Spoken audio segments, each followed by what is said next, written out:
Guys, kalian tahu nggak? Pria ini merupakan salah satu pria yang paling dibenci di Korea Selatan. Kalau kalian pecinta film Korea dan pernah nonton salah satu film yang berjudul Hope, nah film itu merupakan kisah nyata yang diangkat dari kisah yang bakal aku bahas kali ini. Jadi guys, ceritanya pada tanggal 11 Desember 2008 yang lalu, ada sebuah kasus mengerikan yang dialami oleh seorang gadis kecil berusia 8 tahun yang tinggal di sebuah kota bernama Ansansi. Gadis kecil ini kita sebut saja nama samarannya Nayong, karena kasus ini juga dikenal dengan nama Nayong Case. Pada hari itu, sekitar pukul 8.30 pagi, Nayong pergi berangkat ke sekolah dengan menggunakan payung karena cuaca sedang hujan. Waktu lagi di perjalanan, Nayong ini dihadang oleh seorang pria parubaya. Kemudian pria ini bertanya kepada Nayong, "Kenapa kamu enggak pergi ke gereja?" Nayong jawab, "Enggak pak, saya enggak ke gereja karena saya mau berangkat ke sekolah." Setelah Nayong menjawab begitu,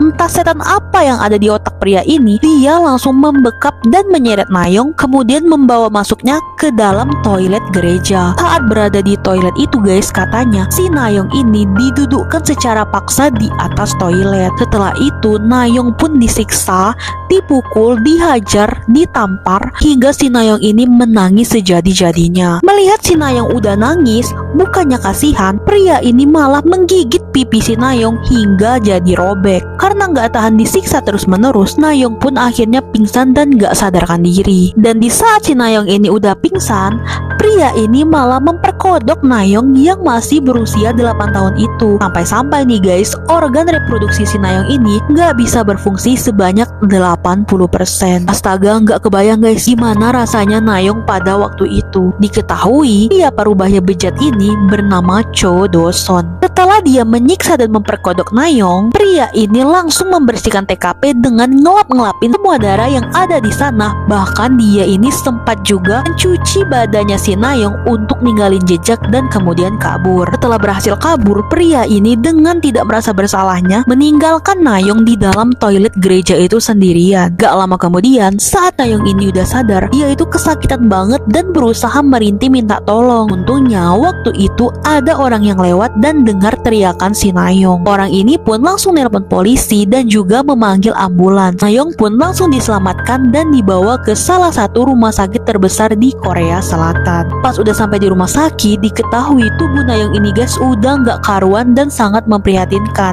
Tubuhnya dipenuhi luka, berdarah, memar, dan yang lebih parahnya lagi, katanya ususnya si Nayong ini sampai keluar-keluar. 3 hari setelah kejadian mengerikan ini terjadi guys, barulah si pelaku atau Cho Do-son ini ditangkap oleh polisi. Saat ditangkap oleh polisi, dia ini dalam keadaan mabuk berat. Diketahui nih guys, ternyata si Cho Do-son ini memang setiap hari kegiatannya itu mabuk-mabukan. Selain itu, diketahui Cho Do-son ini udah memiliki 17 catatan kriminal lainnya. Dimana artinya perbuatan kejinya terhadap Nayong ini bukanlah kejahatannya yang pertama. Dan hal yang bikin lebih naik darah nih guys, saat persidangannya si Cho Do-son ini berlangsung, dia itu nggak ngaku kalau dia udah melakukan hal keji itu kepada Nayong. Karena dia ini ngakunya dia selalu mabuk setiap hari, jadi dia nggak bisa ingat apapun. Dan yang lebih miris lagi, saat penjatuhan hukuman, si Cho Do-son ini cuma dihukum selama 12 tahun penjara. Pertimbangannya salah satunya karena dia melakukan hal itu dalam keadaan mabuk dan gak sadarkan diri. Karena ngerasa vonis yang dijatuhkan hakim kepada Cho Do-son ini terlalu ringan, waktu itu banyak banget masyarakat Korea yang melakukan unjuk rasa dan demo atas penjatuhan hukuman Cho Do-son ini. Kalau menurut kalian sendiri guys gimana?